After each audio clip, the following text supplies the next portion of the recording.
Hangzhou, the capital of Zhejiang province, has long been known as a paradise on earth. With the poetic beauty of West Lake clean and modern streets and a bustling yet orderly pace of life, this city seems to embody peace and prosperity. The houses by the lake, the suburban neighborhoods like Xinhua, where people are accustomed to the sound of birds chirping in the morning and the laughter of children, always evoke a sense of safety and warmth. But sometimes behind that perfect facade, the darkest shadows quietly creep in, waiting for the moment to erupt. Hello, you are watching the Blood and Truth channel, where we explore real-life cases, the blood-soaked tragedies hidden within everyday life. Today we will uncover a horrific case that took place in late 2018, a story of hatred, contempt, and the deadly consequences of seemingly minor family conflicts. It is the massacre at Mr. Ouyangji's house, where 3 lives were taken in a single night, turning a cozy home into a hellish crime scene. Have you ever thought that the people closest to you could become your most dangerous enemies? Let's dive into the details and remember the truth is sometimes more terrifying than fiction. On the morning of May 16, 2018, the Xinhua residential area was still immersed in the lingering sleep of a gentle autumn morning. The first rays of sunlight shimmered on the lake's surface, the sound of bicycles clinking as local residents began their day. No one knew that just a few hundred meters away, a horrific tragedy had unfolded. Ye Kaiming, a delivery worker familiar with the area, was riding his motorcycle along the familiar road, carrying a package ordered the previous day. He stopped in front of Mr. Ouyangji's house, a sturdy 2-story home with high walls and a solid iron gate. It wasn't his first time here. Mr. G's family was a regular customer, always paying in advance and polite. But today, something felt off. He called the recipient's number, Mr. G's phone, but it rang unanswered. The gate was half open, as if someone had left in a hurry and forgotten to close it. Kaming shouted a few times, but only the wind responded. After a moment of hesitation, he pushed the gate lightly and stepped inside, intending to leave the package at the door and go. But as he passed the fish pond along the northern path, something under the water made him freeze. The pond's water was calm, but beneath its clear surface, a red shadow flickered, accompanied by long black hair floating loosely. His heart pounded. Was someone bathing? Or... Kaming leaned closer to look, and then in a panic he realized it was a woman lying motionless at the bottom of the pond, her dress swaying with the water. Without thinking, he dropped the package, jumped into the pond, the water only about 80 centimeters deep, but enough to soak him completely. He pulled the body to the shore, checked for breathing, nothing.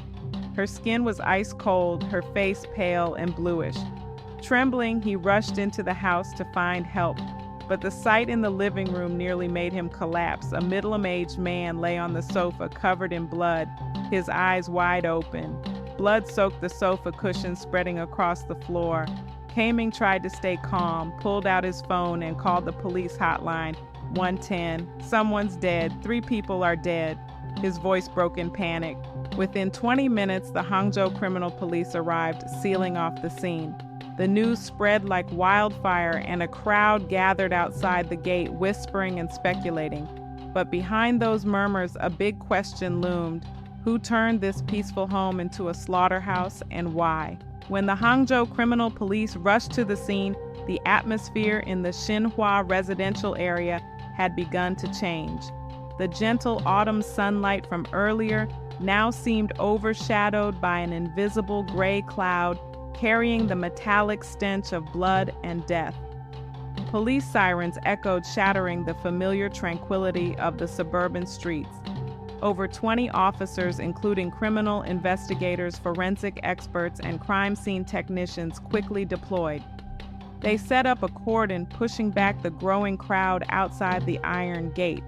Neighbors, from elderly grandparents to children, stood huddled, whispering with faces full of confusion and curiosity. What happened? That's Mr. G's house, a wealthy, kind family? An old woman shook her head, her voice trembling. I heard someone drowned in the fish pond. A young man interjected, his eyes glued to the sturdy two-story house behind the high wall. Mr. Ouyangji's house was no ordinary structure. It was a symbol of prosperity in the Xinhua area, a quiet suburban neighborhood where affluent families chose to escape the hectic pace of central Hangzhou. The two-story house, built of solid concrete, had a red-tiled roof gleaming under the sun, a spacious garden with neatly paved walkways. The surrounding wall, about 2 meters high, was topped with sharp glass shards, like jagged blades to deter thieves. The heavy iron gate was usually locked tight with a modern electronic lock. Inside the yard, a rectangular fish pond sat along the northern path, its clear water home to dozens of shimmering golden carp, an elegant hobby of Mr. Z. But today, that pond was no longer a place of relaxation. It had become a temporary grave for a tragedy. The head of the criminal investigation team, a middle-aged man with a stern face and sharp eyes named Li Wei, was the first to step through the gate. He paused, surveying the entire scene from the yard. Preserve the scene. No one touches anything before forensics checks, he ordered, his voice low but commanding. Beside him, Ye Kai-ming, the delivery worker who discovered the incident, sat trembling on the doorstep, his face pale, hands still wet from the pond. I was just delivering a package. I thought she was drowning, so I pulled her up. But she was already cold, Kai-ming stammered, avoiding looking toward the pond.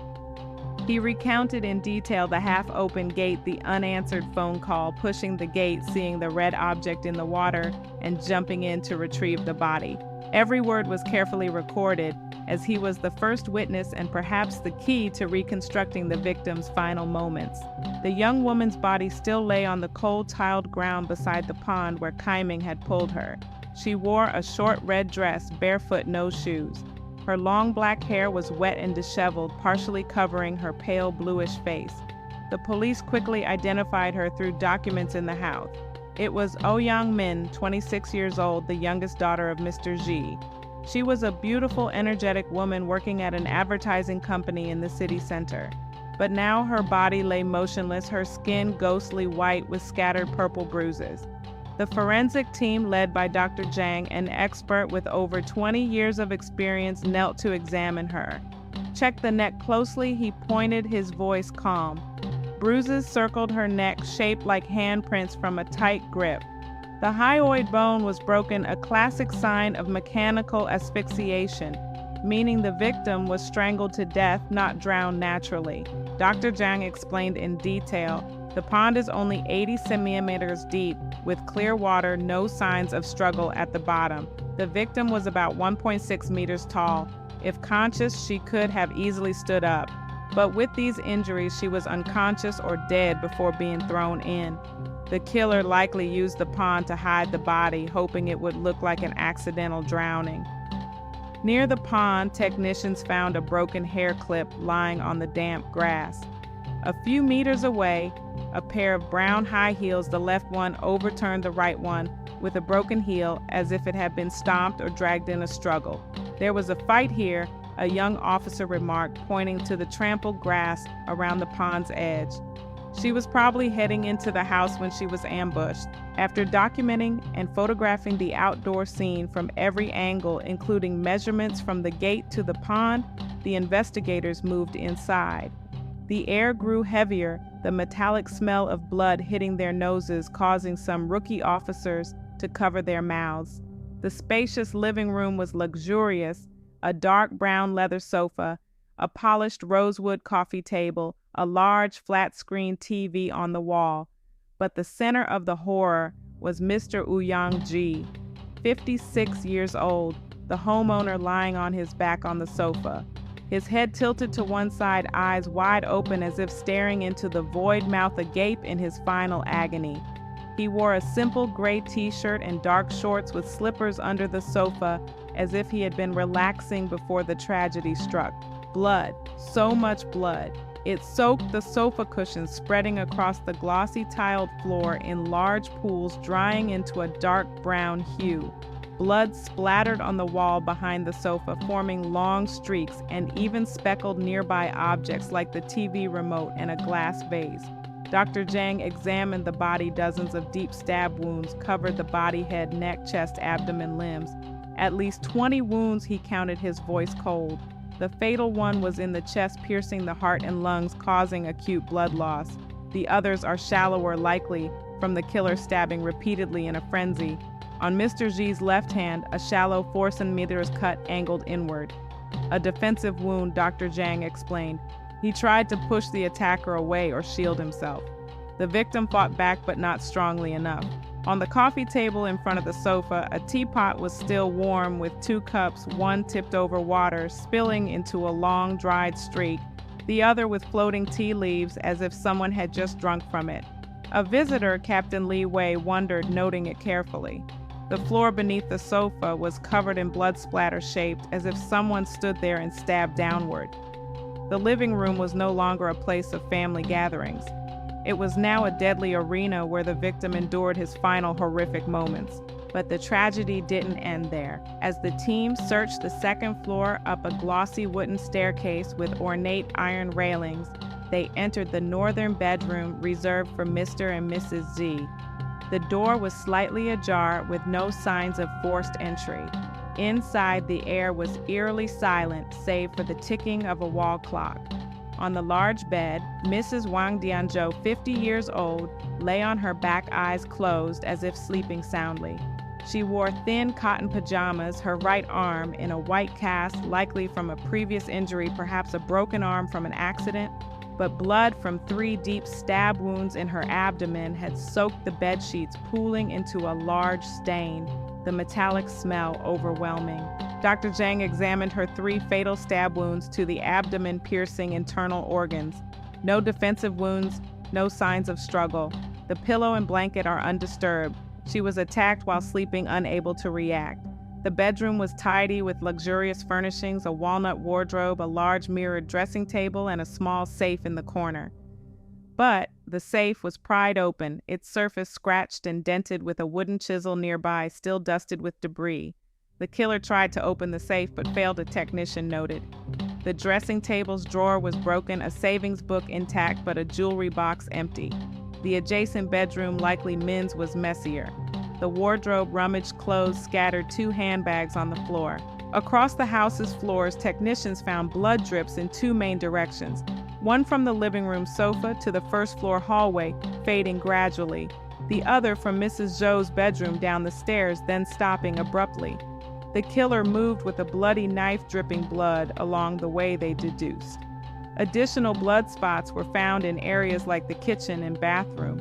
Upon closer inspection of the pond, using nets and flashlights, they retrieved a fruit knife 20 centimeters long with an 8.5 centimeter stainless steel blade, sharp and pointed. It matches the wounds perfectly, Dr. Zhang confirmed after comparison. Depth angle, this is the murder weapon. The killer threw it into the pond to dispose of it along with Min's body.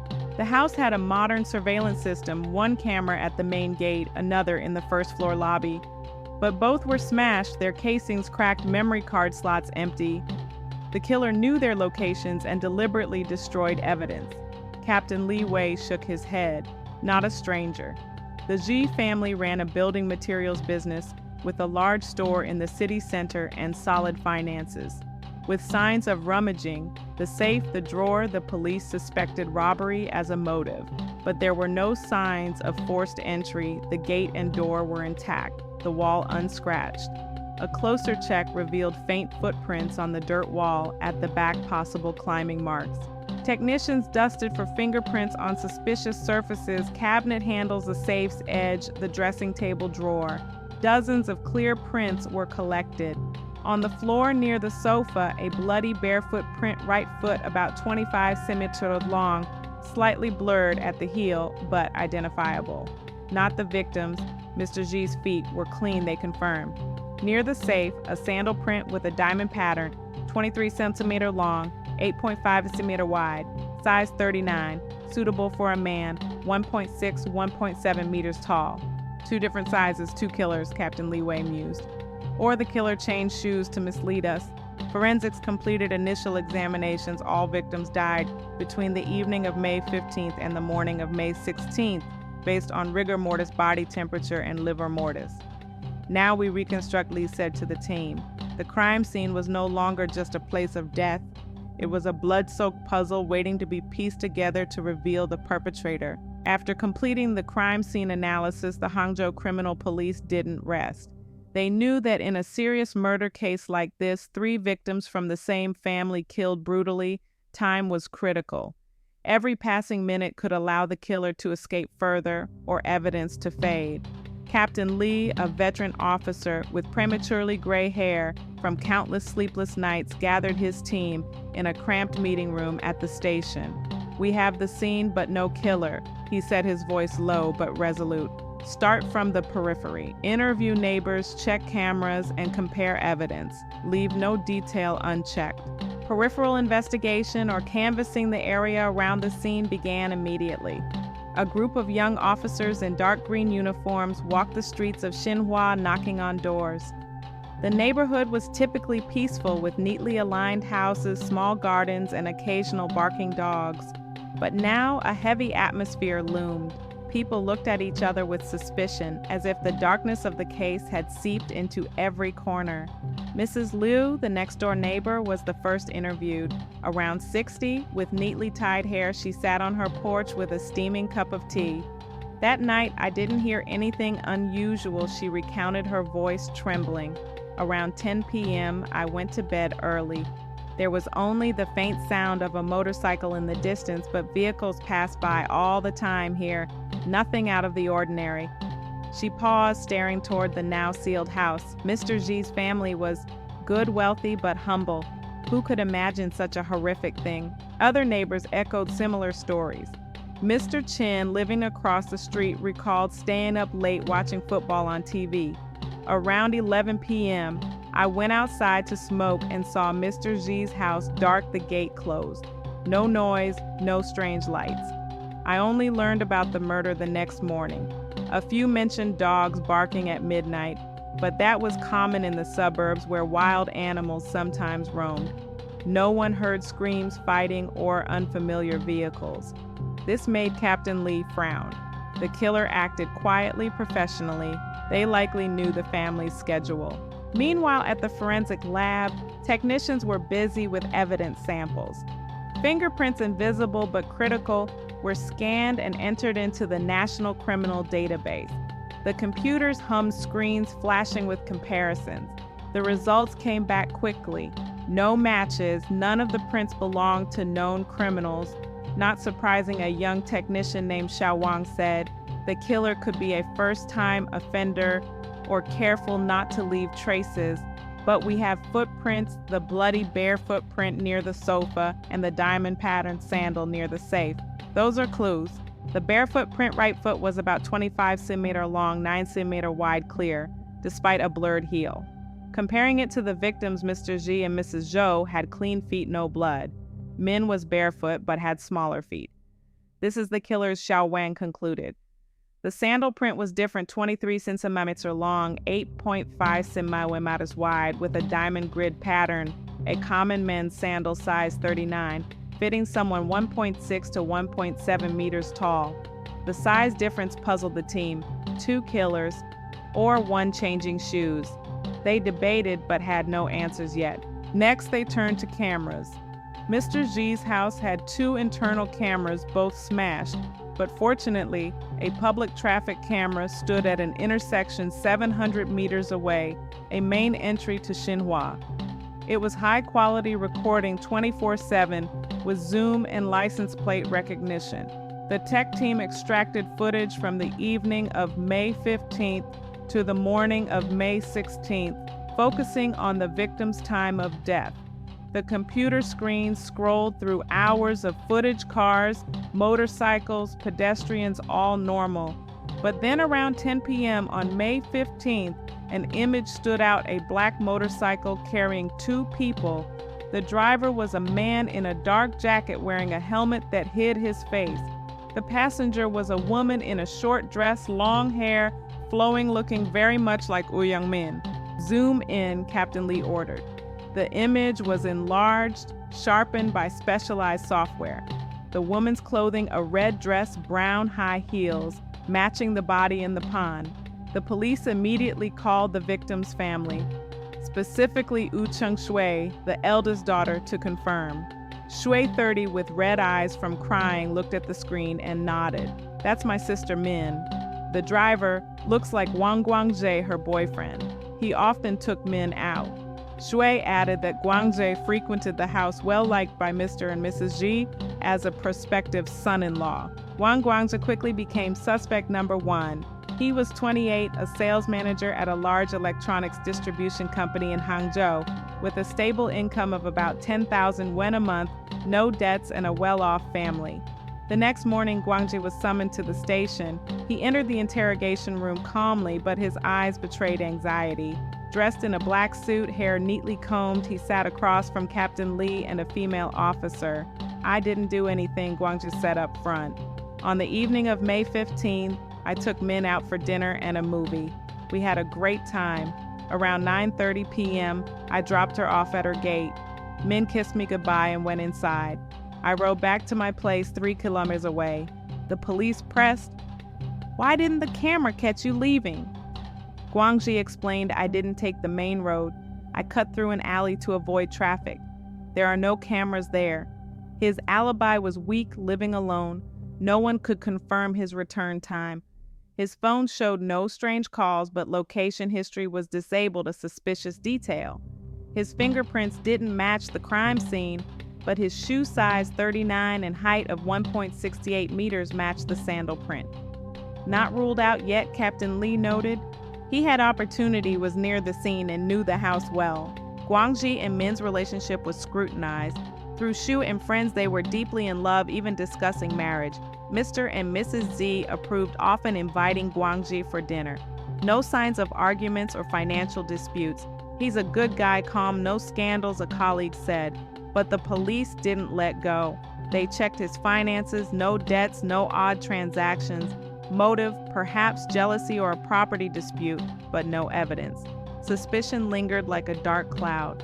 Then a new clue emerged from Wu Cheng-shui.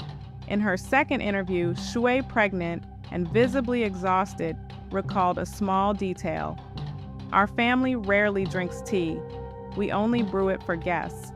Captain Li raised an eyebrow, the teapot and 2 cups on the sofa table, one spilled, one with tea leaves. Maybe a guest was there before the crime. The tea samples were sent for DNA analysis.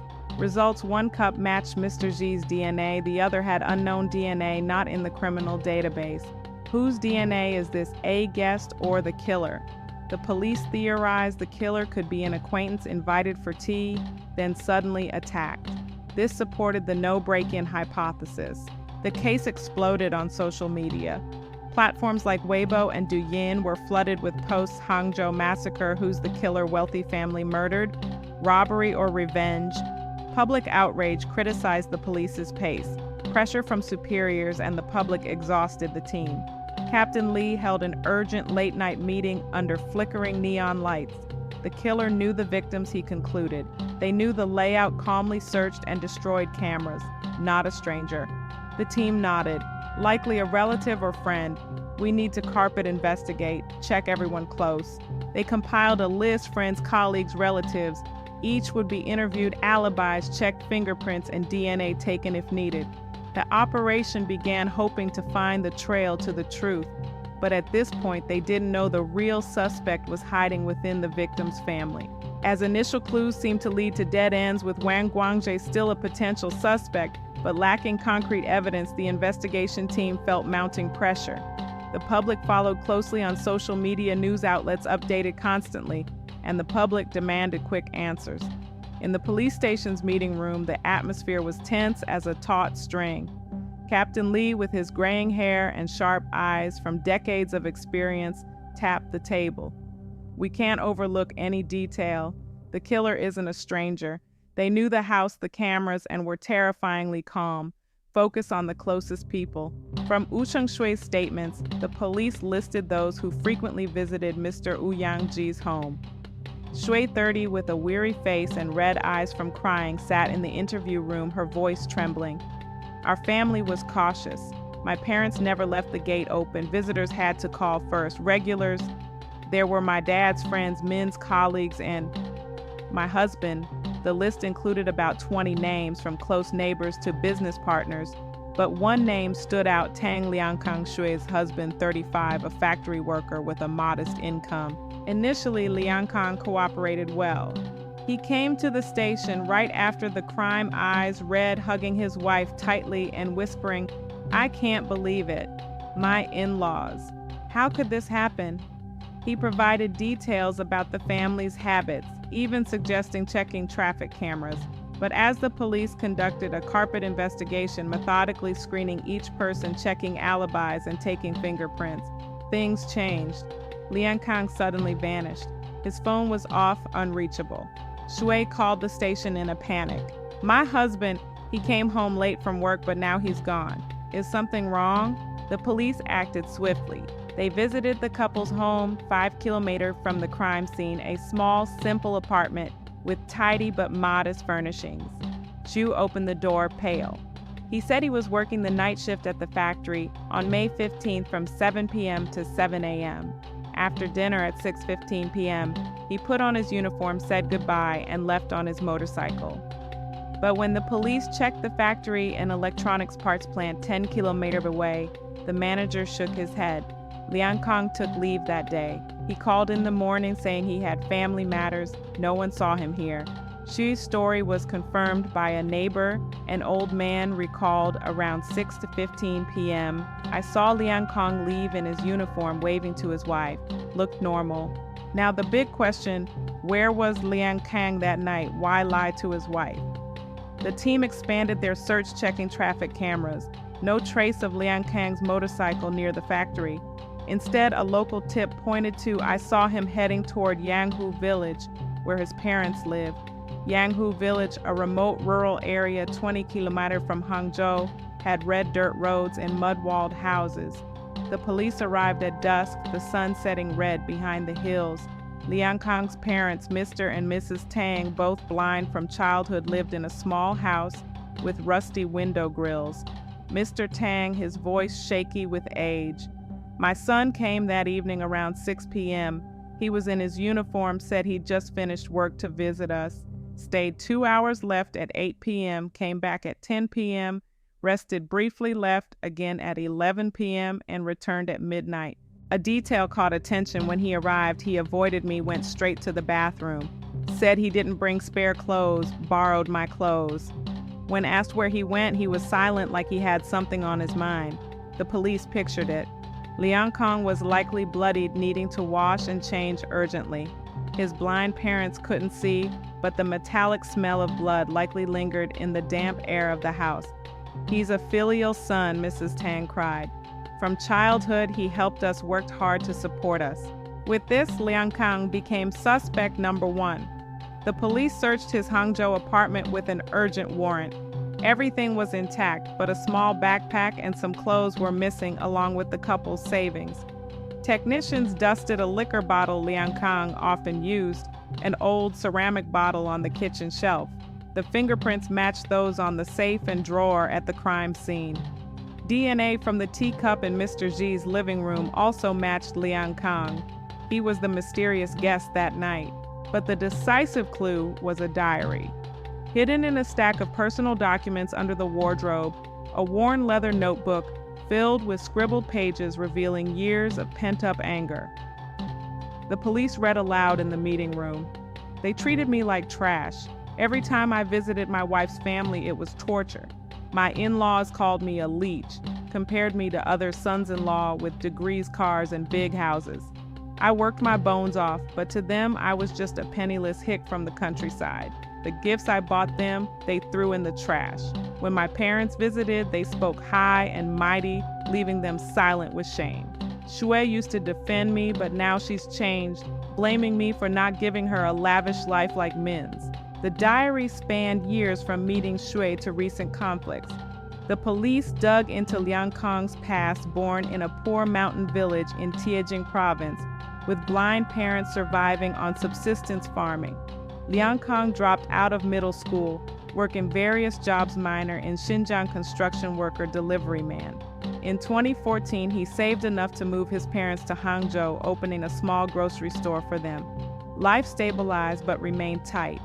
In 2017, he met Ao Chengshui by chance. Late at night, he saw her drunk, harassed by thugs on a quiet street. Liang Kang fought them off, escorted her home. Shui, a beautiful, educated office worker, reached out. They fell in love, but Mr. G's family fiercely opposed. "My daughter deserves better than you. No education, no money, just a laborer." The class gap was a deep wound. Mr. and Mrs. G saw Liang Kang as a gold digger demanding an exorbitant dowry. When Shui got pregnant, they reluctantly agreed, but their attitude didn't change. Liang Kang lived with them briefly, but couldn't endure. "They treated me like a maid, sweeping, washing dishes, even scolding me in front of relatives." The couple moved out, but tensions grew. In September 2018, Liang Kang's mother fell gravely ill. He begged Shui to visit Honey. "My mom's weak, just come once." But Shui refused. "I'm in my last trimester, exhausted." "Besides, your home's far, I'm not used to it," she added irritably. "Focus on me and the baby, not your family's issues." Liang Kang swallowed his tears but wrote in his diary, "I hate them, hate my wife's family, hate Shui for changing." With overwhelming evidence, the police issued a nationwide arrest warrant with a reward for information. Liang Kang's photos spread across TV, newspapers, and social media. They monitored his phone and bank accounts, no activity. No traces in hotels or bus stations. "He's using cash hiding where ID isn't needed," Captain Lee deduced. Recalling Liang Kang's mining past in Xinjiang, they sent a covert team. After days scouring mines on May 2, 2019, at Mr. Gao's mine, workers recognized him. "That's the guy in the photo, but he's off today." The police ambushed a small damp rental house. At 6 p.m., Liang Kang walked in holding an old photo. He didn't run, just sat silently as they cuffed him. On the ride back to Hangzhou, he stayed quiet, tears rolling down the photo of him and his brother with their parents. Initial interrogations failed. Liang Kang said nothing, only stared at the photo. The police realized the photo's the key. He's filial. His parents are his weakness. They brought Mr. and Mrs. Tang in. Mrs. Tang wept. "Son, speak. Don't break our hearts." Mr. Tang held his hand. "Whatever it is, face the truth." Liang Kang broke down, confessing everything. On the evening of May 15th, Liang Kang visited his parents but got a call from Mr. Ji. "Come here, I need to talk." He arrived. Mr. Ji brewed tea, but his tone was harsh. "She's about to give birth. I'm taking her home to recover. You send money monthly, don't follow. How do you even care for her?" Liang Kang protested. "I can take care of my wife and child. Don't interfere." The argument escalated. Mr. Ji snapped, "You're a leech, your poor parents raised a failure. I'll convince Shui to divorce, take custody of the baby, and find a better father." Liang Kang lost control, grabbed a knife, and stabbed Mr. Ji. He then went upstairs and stabbed Mrs. Zhou in her sleep. Outside, he discarded the knife, encountered men returning, and strangled her. He went to his parents to wash and change, then returned to the scene to destroy cameras and take items, to take back what they owed me. Tang Liang Kang's trial took place in mid-2019 at the Hangzhou People's Court in a heavy, suffocating atmosphere. The courtroom was packed, from the victim's grieving family to reporters and curious onlookers, all silent, following every word. Liang Kang, now a haggard 36-year-old with vacant eyes, sat behind bars, hands trembling as he clutched an old family photo. The jury, after reviewing undeniable evidence, fingerprints, DNA, the diary, and his detailed confession, delivered a merciless verdict: death penalty for murder and robbery. The defendant's actions were barbaric, inhumane. The presiding judge declared, his voice echoing, "Though driven by family conflicts and prolonged psychological pressure, these cannot justify taking 3 innocent lives. This crime shocked society and severely impacted public safety." But behind the death sentence, this case is not just a story of blood and death, but a profound human tragedy rooted in invisible cracks in the closest relationships. Tang Liang Kang, born in a poor rural family in Tianjin province with blind parents and a life of scarcity, strove to rise through manual labor. He worked in Xinjiang mines, saved every penny to buy a small house for his parents, opened a grocery store, and stabilized their lives. Meeting Wu Chengshui by chance, saving her from thugs, he hoped for a brighter future. But that love quickly turned into hell when his wife's affluent family with their building materials business constantly belittled him as unworthy.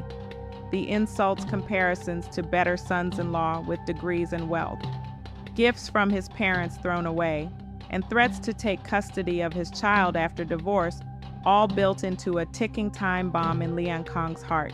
From a patient husband enduring for peace, he became a killer in a moment of lost control when his dignity was trampled to the core. The case starkly reflects deep social issues in contemporary China, the widening class gap between rural and urban poor and middle class. In a society where material values often reign, such conflicts are not rare. Liang Kong represents millions of manual laborers always feeling inferior under the scorn of in-laws. But the tragedy doesn't stop at him. Mr. Ouyangji's family was shattered. Wu Chengshui lost her parents and sister, facing the pain of losing her husband and raising a child alone. The once peaceful Xinhua community now lives in fear, whispering about friends becoming enemies. This case reminds us that hatred doesn't arise from nothing. It festers from thoughtless words, disrespectful actions, and a lack of empathy in the home, the place meant to be the safest sanctuary.